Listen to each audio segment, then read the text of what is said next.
மார்க்கெட்டில் இருக்கக்கூடிய ஒவ்வொரு முதலீட்டாளருக்கும் நிறைய சந்தேகங்கள் வரும். பர்சனல் ஃபைனான்ஸை பற்றி, மியூச்சுவல் ஃபண்ட்ஸை பற்றி, டெட் இன்வெஸ்டிங்கை பற்றி, கோல்டை பற்றி, சில்வரை பற்றி, பிஎம்எஸை பற்றி, இண்டெக்ஸை பற்றி, போர்ட்ஃபோலியோ எப்படி உருவாக்குவது அப்படிங்கிறத பற்றி, நாம் எப்படி ஒரு பெட்டர் இன்வெஸ்டர் ஆகிறதுன்றத பற்றி இப்படி பல கேள்விகள் உங்களுக்கு வரும். இந்த கேள்விகளுக்கு ஈஸியாக விடை கிடைப்பது இல்லை என்று பலர் நம்மிடம் சொல்கிறார்கள். உங்களுக்காகவே ஆஸ்க் M2W எனிதிங் அப்படின்னு ஒரு ஹெல்ப்லைன் ஆரம்பிச்சிருக்கோம். இந்த ஃபார்மை நீங்கள் ஃபில் பண்ணீங்கன்னா ஆட்டோமேட்டிக்காக உங்கள் கேள்விகளை நீங்கள் அந்த ஹெல்ப்லைன் மூலமாக எங்ககிட்ட நேரடியாக கேட்கலாம். நாங்கள் உங்களுக்கு பதில்களை கொடுப்போம். இந்த ஹெல்ப்லைன் ஆரம்பித்து கிட்டத்தட்ட 2 வாரம் ஆகுது. சில நண்பர்கள் இதை யூஸ் பண்ணுறாங்க. இன்னும் நிறைய பேர் இதை யூஸ் பண்ணிக்கலாம். மார்க்கெட்டை இறங்க இறங்க உங்களுடைய கான்ஃபிடென்ஸை நீங்கள் மெயின்டைன் பண்ணணும், வளர்க்க வேண்டும், முதலீடில் ஜெயிக்க வேண்டும். அதற்காக தான் இந்த ஹெல்ப்லைன். வாங்க ஹெல்ப்லைன் மூலமாக பேசலாம்.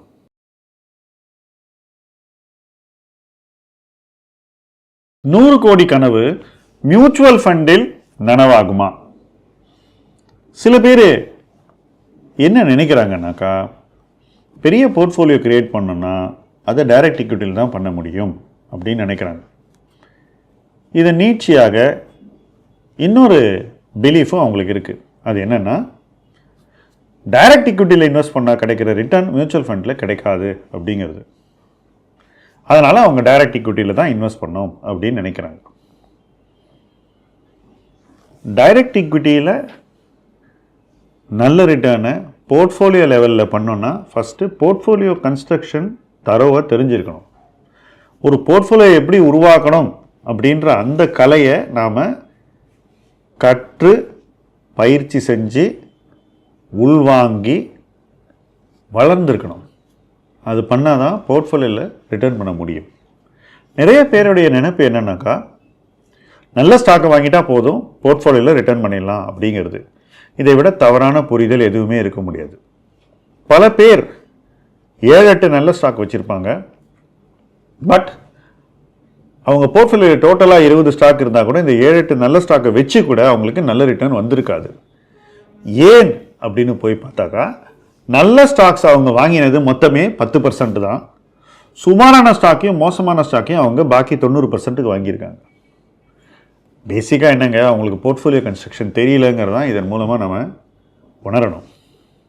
ஸோ போர்ட்ஃபோலியோ கன்ஸ்ட்ரக்ஷன் தெரியலன்னா டைரக்ட் ஈக்விட்டியில் மியூச்சுவல் ஃபண்ட் அளவு கூட ரிட்டர்ன் பண்ண முடியாது. நல்ல ஸ்டாக்ஸ் எதுன்னு தெரிஞ்சால் பத்தாது. நல்ல ஸ்டாக் எதுன்னு தெரிஞ்சும் போர்ட்ஃபோலியோ கன்ஸ்ட்ரக்ஷன் எதுன்னு தெரிஞ்சும் செய்கிற ஒரு விஷயம்தான் மியூச்சுவல் ஃபண்ட் முதலீடு. ஃபண்ட் மேனேஜருக்கு அதெல்லாம் தெரிஞ்சிருக்கணும். அப்படிப்பட்ட நல்ல ஃபண்ட் மேனேஜர்ஸ் இந்தியாவில் நிறைய பேர் இருக்காங்க. அவங்களுடைய ப்ராடக்டில் உருவாக்கியிருக்கிற ரிட்டர்ன்ஸ் சிக்னிஃபிகண்ட். அந்த ப்ராடக்ட்ஸில் தொடர்ந்து 15-20 வருடங்களாக இன்வெஸ்ட் பண்ணி பெரிய ரிட்டர்னை பார்த்தவங்க, இன்ஃபேக்ட் 100 கோடிக்கு மேலே போர்ட்ஃபோலியோ உருவாக்கினவங்க பல பேர் இருக்காங்க. அதில் ஃபேமிலி ஆஃபீஸஸ் முக்கியமான அங்கம். நிறைய மியூச்சுவல் ஃபண்டினுடைய ஓனர்ஸ் அவங்க ஃபண்டில் தான் இன்வெஸ்ட் பண்ணியிருக்காங்க. உதாரணத்துக்கு சொல்கிறேன், PPFAS நிறுவனத்தின் ஓனர்ஸ் அவங்களுடைய ஃபண்டில் தான் அவங்க பணத்தை போட்டிருக்காங்க. ஸோ அவங்களுடைய மொத்த சொத்துமே மியூச்சுவல் ஃபண்டில் தான் இருக்குது. நிச்சயமாக உறுதியாக சொல்லலாம், அது 100கணக்கான கோடி இருக்கும்ன்றதுல மாற்று கருத்தே இருக்க முடியாது என்னுடைய கணிப்பில். அதே போல் தான் மோத்திலால் ஓஸ்வால் நிறுவனத்திலையும் பல தடவை திரு ராம்தேவ் அகர்வால் சொல்லியிருக்காரு, நான் என்னோட ஃபண்டில் தான் இன்வெஸ்ட் பண்ணுறேன் அப்படின்னு. அப்போ அவங்க டைரக்ட் ஈக்விட்டி போர்ட்ஃபோலியோ அதிகம் மெயின்டைன் பண்ணாமல் அவங்களுடைய ஃபண்ட்லேயே இன்வெஸ்ட் பண்ணுறாங்க. ஸோ 100கணக்கான கோடி ரூபாய் போர்ட்ஃபோலியோவை ஒரு மியூச்சுவல் ஃபண்ட் ஓனர் நிச்சயமாக நம்பி உருவாக்குறாருங்கிறது உங்களுக்கு முக்கியமான ஒரு தரவு.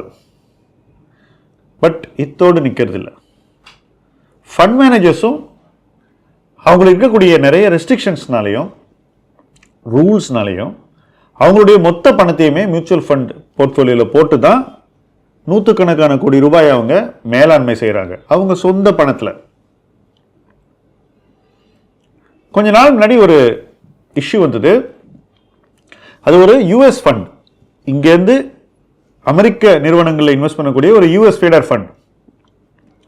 அந்த ஃபண்டில் வெறும் ஒரு 30-40 கோடி தான் கலெக்ட் ஆச்சு. அதில் கணிசமான தொகையை போட்டது அந்த ஃபண்ட் மேனேஜர் தான். கிட்டத்தட்ட அவர் போட்ட பணமே 50%க்கு மேலே அந்த ஃபண்டில்.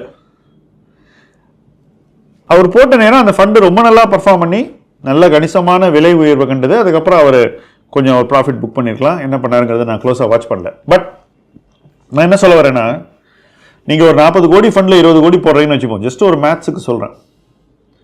அந்த 20 கோடி 150% ஏறுதுன்னு வச்சுக்கோம். 50 ரூபா ப்ராஃபிட்டு ஒரே ஒரு ப்ராடக்ட்டில் அவர் பண்ணுறாரு. ஏன் அவரால் நேராக போய் ஆப்பிள், அமேசான் ஷேர் வாங்க முடியாதான்னு கேட்டிங்கன்னா முடியும். பட் அதை தவிர்த்து அவர் இந்த ப்ராடக்ட்டில் பண்ணுறது ஈஸின்னு நினச்சி ப்ராடக்ட்லேயே அவரால் பிக் மணி பண்ண முடியுன்ற நம்பிக்கையின் அடிப்படையில் தான் இதெல்லாம் செய்கிறார்.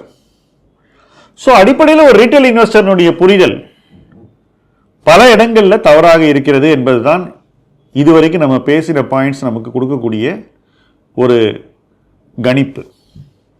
பட் இந்த கணிப்பை முக்கால்வாசி பேர் ஏற்கவும் மறுப்பார்கள், செவிசாய்க்கவும் மறுப்பார்கள். ஏன்னா அவங்களுக்கு தங்களுடைய திறமை மீது உள்ள அந்த ஒரு நம்பிக்கையும் பங்கு வணிகத்தின் மீது உள்ள அந்த ஆர்வம், அந்த ஆக்ஷன் வேண்டியிருக்கு அவங்களுக்கு. இந்த 2 விஷயங்களும் நிச்சயமா அவங்கள இப்படி ஒரு ஈஸியர் வே இருக்குன்றதை எளிதில் ஏற்க விடாது. அதையும் நான் இந்த வீடியோவில் முதலே சொல்லிடுறேன்.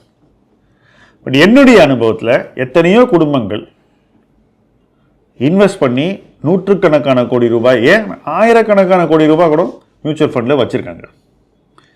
இதில் இன்னொரு அட்வான்டேஜஸ் பாயிண்ட் இருக்குங்க. இப்போ நீங்கள் தனித்து போயிட்டு அப்ஸ்டாக்லையோ, க்ரோலையோ, ஜீரோதாலையோ அக்கௌண்ட் ஓப்பன் பண்ணி ட்ரேடிங் பண்ணுறீங்கன்னு வச்சுப்போம். ப்ராஃபிட் வந்துக்கிட்டே இருக்குது. ஆனால் நீங்கள் செய்யக்கூடிய லாங் டேர்ம் ப்ராஃபிட்டில் நீங்கள் 12% ப்ளஸ் சர்சார்ஜ் பே பண்ணணும். ஒரு லெவலுக்கு மேலே போயிட்டீங்கன்னா நீங்கள் பே பண்ணக்கூடிய மொத்த லாங் டேர்ம் கேபிட்டல் கெயின் சர்சார்ஜோடு சேர்த்து 15% ஆகிடும். ஷார்ட் டேர்மில் நீங்கள் 20% ப்ளஸ் சர்சார்ஜ் பே பண்ண வேண்டியிருக்கும். உங்களுடைய மொத்த short term capital gain 20% plus surcharge சேர்ந்து 24% உயர்ந்துவிடும். ஸோ நீங்கள் பண்ணுற ப்ராஃபிட்டுக்கெல்லாம் பிட்வீன் 15 and 24% டேக்ஸ் நீங்கள் சஃபர் பண்ண போறீங்க. இதே பணத்தை நீங்கள் ஒரு மியூச்சுவல் ஃபண்ட் மூலமாக இன்வெஸ்ட் பண்ணீங்கன்னா, நீங்கள் அந்த மியூச்சுவல் ஃபண்ட் யூனிட்டை விற்காமல் இருந்தீங்கன்னா உங்களுக்கு டேக்ஸே கிடையாது. ஸோ டாக்ஸேஷன் பாயிண்ட் ஆஃப் வியூவில் மியூச்சுவல் ஃபண்டில் நிறைய எஃபிஷியன்சி இருக்குது. ஸோ பிக் மணி பண்ணுறதுக்கு மியூச்சுவல் ஃபண்ட் ஒரு நல்ல காம்பவுண்டிங் இன்ஜின் என்பதுதான் உண்மை. நீங்கள் போய் ஜீரோ புரோக்கரேஜில் போய் சேவ் பண்ணுற காலனா உடனெல்லாம் ஒன்றுமே கிடையாது நீங்கள் கட்ட வேண்டிய டேக்ஸோட கம்பேர் பண்ணும்போது. அதே போல் நீங்கள் வாங்கி விற்றாக்கா இருக்கக்கூடிய பல செலவுகள் இதில் குறைவாக இருக்கும். உதாரணத்துக்கு நீங்கள் ஏதோ ஒரு பிளாட்ஃபார்மில் யாரோ ஒரு ஆலோசகர் மூலமாக போய் ஷேர் வாங்கி விற்கிறீங்கன்னு வச்சுப்போம். நீங்கள் கட்டக்கூடிய புரோக்கரேஜ் எனிவேர் பிட்வீன் 0.25 and 0.5 இருக்கும். மியூச்சுவல் ஃபண்டுடைய புரோக்கரேஜ் 0.1 கூட இருக்காது. இதே டிமேட் சார்ஜுக்கும் பொருந்தும், மற்ற எல்லா விஷயங்களுக்கும் பொருந்தும். இதில் முக்கியமான அம்சம் என்னன்னா, இன்கம் டேக்ஸ் அவங்களுக்கு கிடையாது, உங்களுக்கு இருக்கு. ஸோ தொடர்ந்து மியூச்சுவல் ஃபண்டில் இன்வெஸ்ட் பண்ணி ஒரு பெரிய கார்பஸை பில்ட் பண்ணி அந்த கார்பஸை காம்பவுண்ட் பண்ண விட்டு விற்காம அதை மெயின்டைன் பண்ணி அப்படி ஒரு வளர்ச்சியை காண்பது என்பது இன்னைக்கு பெரும் செல்வந்தர்களுக்கு எளிய வழியாக தெரிகிறது. பட் மிடில் கிளாஸுக்கு அதன் வலிமையும் முக்கியத்துவமும் தெரியலைங்கிறது தான் வருந்தத்தக்க விஷயம். இதுக்கு முக்கியமான காரணம் இன்னைக்கு இருக்கக்கூடிய சோஷியல் மீடியா மெசேஜிங். எல்லாரும் வா நான் உனக்கு சொல்லித்தரேன் அப்படின்னு சொல்றது தான். பட் இதுல நம்முடைய நலம் சார்ந்து சிந்திக்க கத்துக்கணுங்கிறது தான் இதுல மையப்புள்ளி. மற்றவங்க சொல்றதெல்லாம் விட்டுருவோம். உங்களுக்கு எது சரி அப்படிங்கிறத நீங்க தான் யோசிச்சு முடிவு பண்ணணும்.